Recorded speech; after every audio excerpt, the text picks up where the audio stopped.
Vienes conmigo, dijo. Las palabras no eran una pregunta, ni una oferta, sino una afirmación, tan sólida e inquebrantable como los acantilados de granito que cortaban el horizonte. El polvo del camino seco se adhería a todo, un fino polvo rojo que cubría el cuero agrietado de sus botas, los flancos de su caballo firme y la piel pálida y expuesta de la mujer que permanecía temblando bajo el sol brutal de la tarde. 3 hombres, parientes de su difunto esposo, estaban junto a su carreta, sus rostros una mezcla de satisfacción arrogante y desprecio.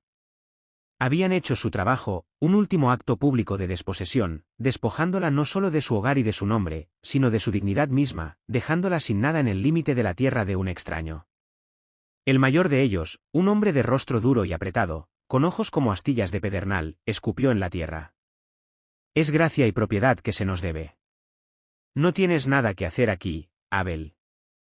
La mirada de Abel no se apartó de la mujer. Vio el temblor en sus hombros, la manera en que fijaba la vista en un punto lejano, negándose a mirar a los ojos de sus verdugos o de su rescatador. Bajó de su caballo en un solo movimiento fluido, sus gestos económicos y deliberados. Desató la gruesa manta de lana que llevaba detrás de la silla y caminó hacia ella. El espacio entre ambos se cargó de un silencio que ahogaba hasta el viento. No volvió a hablar mientras envolvía con cuidado la pesada tela alrededor de su cuerpo, evitando tocar su piel, en un gesto de respeto profundo e impersonal. Luego se volvió hacia los hombres, su expresión inmutable, tan plácida y formidable como un lago en invierno. Fuera de mi tierra. El regreso fue una procesión silenciosa bajo un cielo vasto e indiferente.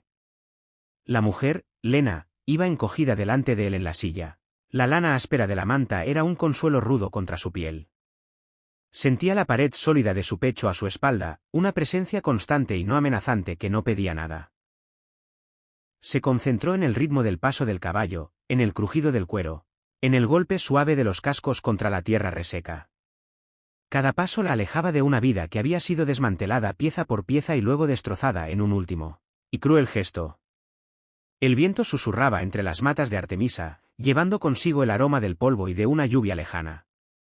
Abel cabalgaba con una quietud que parecía formar parte del propio paisaje, sus ojos vigilando las colinas onduladas y los cañones en sombra con una vigilancia adquirida en los huesos.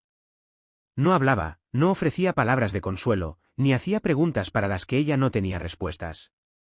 Su silencio era un refugio, un espacio donde ella podía empezar a juntar los fragmentos dispersos de sí misma sin la presión de dar explicaciones. El sol comenzó a descender lentamente, pintando las nubes occidentales con trazos brutales de naranja y carmesí, los colores de una herida fresca. La luz resaltó las líneas severas de su rostro, revelando un mapa de sol y dureza grabado alrededor de sus ojos.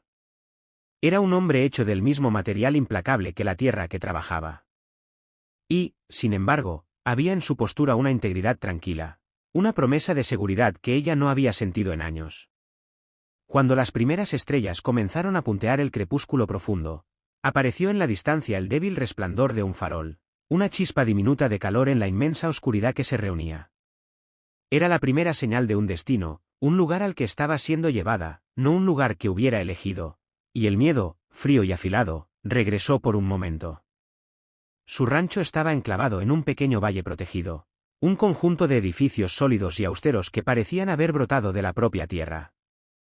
Una casa modesta, un granero firme y una red de cercas se alzaban contra la naturaleza que avanzaba, testimonio de esfuerzo implacable y resistencia silenciosa. Condujo el caballo hasta el abrevadero, se deslizó de la silla y luego extendió las manos hacia ella. Sus manos, callosas y seguras, la rodearon por la cintura y la bajaron al suelo. Por un momento, sus piernas no la sostuvieron, y él la sostuvo sin decir palabra, sujeta con firmeza hasta que recuperó el equilibrio. Dentro, la casa era escasa y limpia. Una chimenea de piedra dominaba una pared, su hogar bien barrido. Los muebles eran hechos a mano, alisados por el uso. Se respiraba un ligero aroma a humo de leña, café y cuero viejo. Señaló una puerta cerrada. Esa habitación es tuya. Hay ropa en la cama. Eran de mi madre.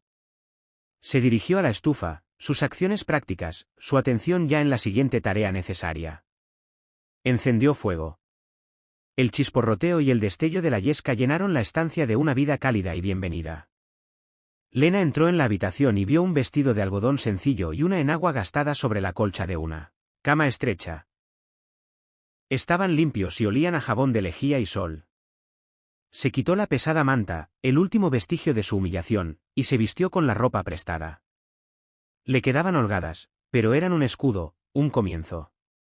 Cuando salió, él había puesto 2 platos de frijoles y tocino en la mesa de madera sencilla. Comieron en silencio. Los únicos sonidos eran el roce de los tenedores en los platos de hojalata y el suspiro suave del fuego. Ella lo observaba, a este hombre callado y severo que había intervenido con la fuerza de una ley natural. Comía con la misma concentración con la que hacía todo, la mirada fija en su plato. No le pedía nada, ni siquiera su nombre. Era una misericordia que no sabía que necesitaba. Los primeros días pasaron en un ritmo lento y silencioso, dictado por el sol y las necesidades de la tierra. Abel se levantaba antes del amanecer. El golpe suave de sus botas sobre el piso de madera era el único despertador. Se ausentaba por horas, atendiendo a su ganado, reparando cercas, existiendo en un estado de movimiento constante y con propósito. Dejaba comida para ella en la mesa, un pedazo de pan, un cuenco de estofado, sin ceremonia alguna. No interrumpía su soledad, no llamaba a su puerta. Le daba espacio como si fuera una mercancía física, un bálsamo para una herida que no podía ver, pero sabía que estaba ahí. Lena permanecía dentro de la casa, un fantasma pálido rondando los bordes de su vida. Exploraba el pequeño espacio, sus pies descalzos silenciosos sobre las frías tablas. La casa era un reflejo del hombre. Todo tenía un propósito. Nada era superfluo. En la habitación que había hecho suya, encontró una pequeña caja de madera que contenía algunos objetos preciados. Un juego de pájaros tallados, una fotografía desvaída de una mujer severa con los mismos ojos de Abel, y una sola taza de porcelana astillada, con el asa rota. Sostuvo la frágil taza en sus manos. Su inutilidad era un extraño consuelo.